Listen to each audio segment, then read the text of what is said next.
تو دوستوں، آج ہم بات کریں گے ایک ایسے کبوتر کی نسل کے بارے میں جو کہ پچھلے 20 سالوں میں بڑی مشہور اور معروف ہوئی، جس کا کہ سلسلہ 1964 سے شروع ہوا قصور پاکستان کے ایک مرحوم استاد مستری دین صاحب سے۔ جی ہاں دوستوں، جیسے ہی استاد مستری دین کا نام جب لیا جاتا ہے تو ذہن میں ایک تصویر ابھرنے لگتی ہے، ایک جونسری کبوتری کی۔ وہ بالش بھر کی کبوتری دنیا بھر میں کوہرام مچا دے گی، یہ تو خود استاد مستری دین نے بھی کبھی نہیں سوچا ہوگا کہ وہ جو نسل بنانے جا رہے ہیں وہ ٹیڈی کے نام سے پوری دنیا میں روشن ہوگی۔ چلیے تو دوستوں، یہ ٹیڈی کی کہانی شروع ہوتی ہے آج سے تقریباً 56 سال پہلے 1964 کے دور میں۔ پاکستان میں بڑے نامی استاد کبوتر پرور رہے اس دور میں اور آج بھی۔ ایک بڑا نام تھا استاد مستری دین کا، جو کہ آج بھی بڑی عزت و احترام سے لیا جاتا ہے۔ 1964 میں استاد مستری دین کی بازی لگی ہوئی تھی میاں صاحب سے، جن کا کہ نام پورا مجھے معلوم نہیں ہے۔ خیر بہرحال میاں صاحب لگاتار 3 بازیاں جیت چکے تھے استاد مستری دین سے۔ لگاتار 3 سال سے وہ بازیاں جیتتے آ رہے تھے۔ اس کی وجہ تھی وہی جونسری کبوتری جو کہ میاں صاحب کے پاس تھی اور شام کو بیٹھتی تھی گرمیوں میں۔ اسی بالش بھر کبوتری کی وجہ سے استاد مستری دین 3 بازی ہار چکے تھے۔ ایک دن وہی کبوتری کھیتوں میں جا گری اور کسی کے ہاتھ لگ گئی، اور وہ جونسری کبوتری رشید شیدہ ٹیڈی کے ہاتھ لگ گئی۔ رشید شیدہ استاد مستری دین کے چھوٹے بھائی تھے۔ رشید شیدہ کا قد چھوٹا ہونے کی وجہ سے سب لوگ انہیں شیدہ ٹیڈی کہہ کر پکارا کرتے تھے۔ شیدہ ٹیڈی جب وہ کبوتری لے کر اپنے بڑے بھائی استاد مستری دین کے پاس گئے اور کبوتری انہیں دکھائی، استاد مستری دین نے شیدہ ٹیڈی سے کہا، یہ وہی کبوتری ہے جس کی وجہ سے ہم پچھلے 3 سالوں سے بازیاں ہار رہے ہیں۔ مستری دین صاحب کا کبوتر پروری کا شوق دادا کے زمانے سے ہوتا آ رہا تھا۔ کہا یہ جاتا ہے کہ ان کے پاس بڑا نایاب کلیکشن تھا کبوتروں کا، اور ہوتا بھی کیوں نہیں، پشتینی شوق جو تھا۔ ایک بار استاد مستری دین کے والد، جو کہ پیشے سے مستری تھے، ایک میل ٹھیک کرنے یو پی علی گڑھ جانا ہوا۔ جب وہ میل ٹھیک کر کے جانے لگے تو وہ میل کے ہی ایک ڈرائیور سے بولے، کیا یہاں کوئی اچھی نسل کے کبوتر مل سکتے ہیں؟ میل کا ڈرائیور بولا، جی جناب، لیکن مجھے 3 دن کی فورمین سے کہہ کر چھٹی دلا دیں تو میں آپ کو رامپور سے نایاب کبوتر لا کے دے دوں۔ اس پر مستری دین کے والد بولے، اچھی فکر کی تم نے، 15 دن کی چھٹی دلا دوں اگر تم کہو تو۔ بہرحال فورمین سے کہہ کر چھٹی دلا دی۔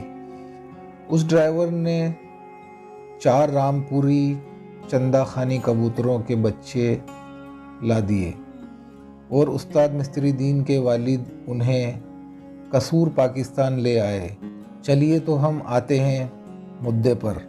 وہ جونسری کبوتری جس کا نام ڈائن تھا، جب استاد مستری دین کے ہاتھ لگی، استاد مستری دین نے اسے جوڑوں میں ڈالی، اور استاد مستری دین کا ایک بہت بڑا نام تھا اور بہت ہی دانش مند استاد رہے۔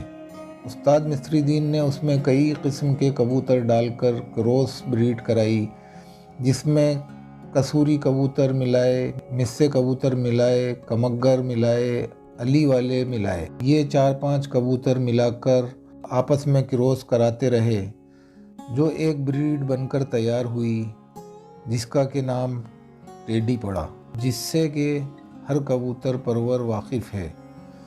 جب انہیں اڑایا جاتا تو استاد مستری دین یوں کہتے، وہ ڈائن کے بچے نکالو اور انہیں اڑاؤ۔ اور اس کے بچوں کو ڈائن کے بچوں کے نام سے ہی پکارا کرتے تھے، کیونکہ وہ ڈائن کبوتری ان کے چھوٹے بھائی رشید عرف شیدہ ٹیڈی نے لا کر دی تھی، اور پھر 2 بچے استاد مستری دین نے بطور تحفہ استاد میاں نذیر للیانی والوں کو دیے۔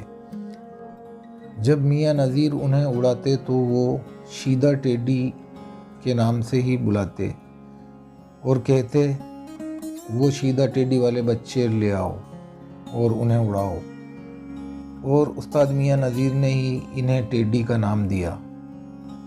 اور اس کے بعد سن 1972 میں 4 جوڑے ٹیڈی کے استاد مستری دین نے استاد چودھری سخی بھٹی کو دیے۔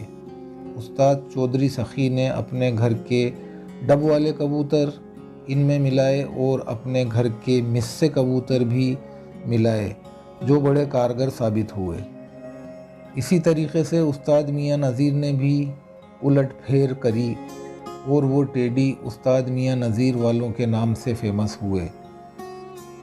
اور 2002 میں استاد چودھری سخی بھٹی ان کبوتروں کو لے کر دبئی چلے گئے، اور وہاں گرمیوں کی اڑانیں ہوا کرتی تھیں، جس میں کہ استاد سخی کے جو کبوتر تھے وہ 2 بجے تک ہی سمٹ جاتے تھے، لیکن جب ٹیڈی کبوتر انہوں نے وہاں لے جا کر اڑائے تو وہاں پر انہوں نے شام تک پرواز دی گرمیوں کے دنوں میں، اور وہاں یہ کبوتر شام اڑنے لگے اور دبئی سے یہ ساری دنیا میں پھیلتے گئے۔ تو دوستوں، یہ تھا 1964 سے 2021 تک کا ٹیڈی کا سفر۔ 56 سال لگے رشید شیدہ ٹیڈی سے ٹیڈی بننے میں ان کبوتروں کو۔ تو دوستوں، زیادہ تر استادوں میں اس بات کو لے کر اختلاف ہے کہ ان کبوتروں میں ایک طرف علی والے کبوتروں کا ذکر ہوتا ہے تو دوسری طرف رامپوری کبوتروں کا ذکر کیوں نہیں ہوتا۔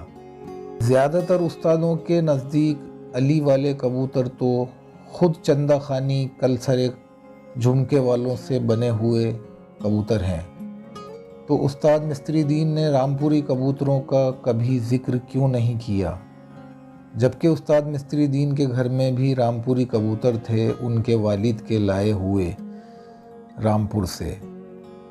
یہ انسلجھے سوال ہیں۔ اس پوری 56 سال کی کہانی میں رامپوری کبوتر کیوں مسنگ ہے؟ مرحوم استاد مستری دین صاحب نے رامپوری کبوتروں کا ذکر کرنے سے کیوں پرہیز کیا، یا پھر رامپوری کبوتر ان میں ملائے ہی نہیں گئے تھے؟ خیر، یہ راز بھی استاد مستری دین صاحب کے ساتھ چلا گیا۔ سلام استاد مستری دین صاحب کو، جنہوں نے یہ نایاب نسل بنائی۔ تو دوستوں، آپ کو کیا لگتا ہے، کیا واقعی ٹیڈی کبوتروں میں رامپوری کا میل نہیں ہے؟ اپنی رائے ضرور دیں کومنٹس باکس میں۔ تو دوستوں، اسی کے ساتھ اپنے چھوٹے بھائی کو اجازت دیں، یعنی کہ رضوان علی صابری کو اجازت دیں۔ تو دوستوں، اللہ حافظ، گڈ بائے، نمسکار، پھر ملیں گے کسی اور اسٹوری کے ساتھ۔